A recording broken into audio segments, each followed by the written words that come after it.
How to get your $10,000 per month Google Ad grant in Canada. Are you a registered charity or not-for-profit according to the Canadian Revenue Agency? You are likely eligible for up to $10,000 per month in a Google Ad grant. Firstly, this is not a daunting grant to acquire.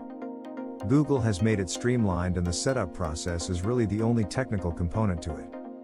Follow these steps and you'll be getting free website hits in no time. Are you eligible to get the Google Ad grant?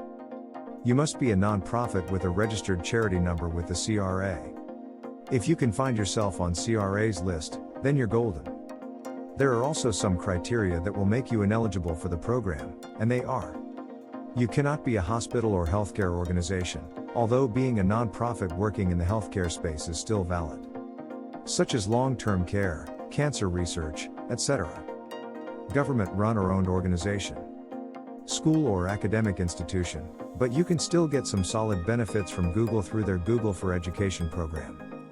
There's some subjective criteria as well, such as having a website that Google deems content heavy enough. You must also show that you do not display anything discriminatory on your site or exploit donation receipts in any way. Register with TechSoup Canada and validate. Firstly, register with TechSoup Canada. TechSoup Canada is an intermediary between you and Google. They validate whether you are, in fact, a registered charity.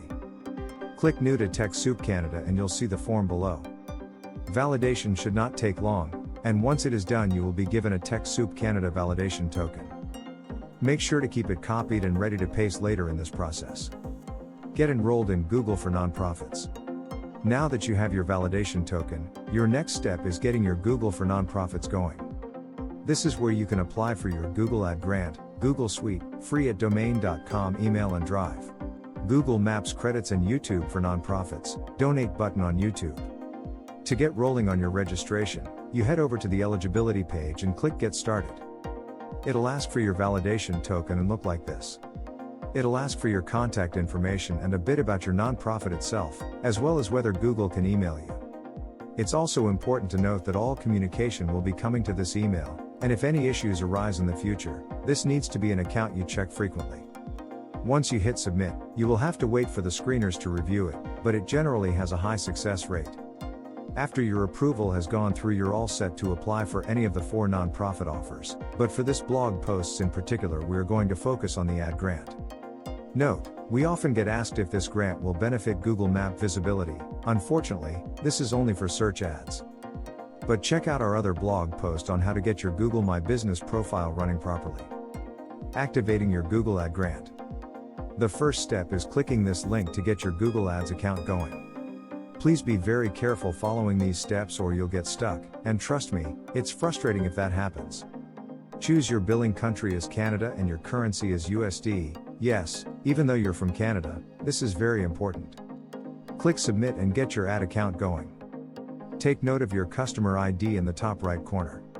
It is essential that you do not add any credit card information at any time. This will make you ineligible. You might get emails and pop-ups requesting payment setup. Please ignore, or bypass, these or you will have to start everything from scratch again. Next, to be proactive, fill out their 10-minute survey. It is required in the approval process, so don't forget to do it. You'll eventually get an email for it, but it can't hurt to do it at this point. Once this is done, you have to watch their 5-minute educational video and complete their quiz. Please note, if you do not watch this video all of the way through or take the quiz seriously, you can be invalidated. Make sure you are logged into your Google Nonprofit account, and now you want to click Activate just below the Google Ad grant at the top of the list. It'll ask you to use your customer ID format from the top right corner of your ads account. It'll ask you where you heard about Google Ad grants, then click Enroll. It can take anywhere from 3 to 7 days for an answer. Getting your campaign running. This is when it can get daunting and you realize that this might be a bit more complicated than you had planned. Have no fear though, Google has a really nice way to a basic setup, which utilizes their smart campaign strategy. It won't be as specific and as honed, but it'll definitely dent your monthly budget and help. If you have tried Google Ads before, then definitely go the expert route and make something beautiful. Final approval and launch. Head back to your Google Nonprofit account and finish up your final review now that everything is all set. This can take anywhere from 8 to 10 days, But once you're going, it'll be an extra $329 per day, USD, that you can use. I mean, honestly, I've never had anyone hit those kind of clicks, but it's nice to know that it's there. Maintenance and red tape. You are meant to log in every 30 days and change something in your account, which usually consists of adding/removing a keyword, but can also be more significant changes. You also need to have at least one goal set up in Google Analytics that you can quantify conversions through. How that can be found here. We also do not recommend taking all of Google's optimization suggestions, as not all of them benefit your visibility. Make sure to check that you have at least a 5% click-through rate. The days of making a campaign that goes worldwide are a thing of the past for grants. Need to stick to a regional area so that the click rate remains high. And lastly, you have to do Google surveys. They aren't optional, so don't neglect them when they come up annually. Congrats! You're officially the envy of all other nonprofits in your area.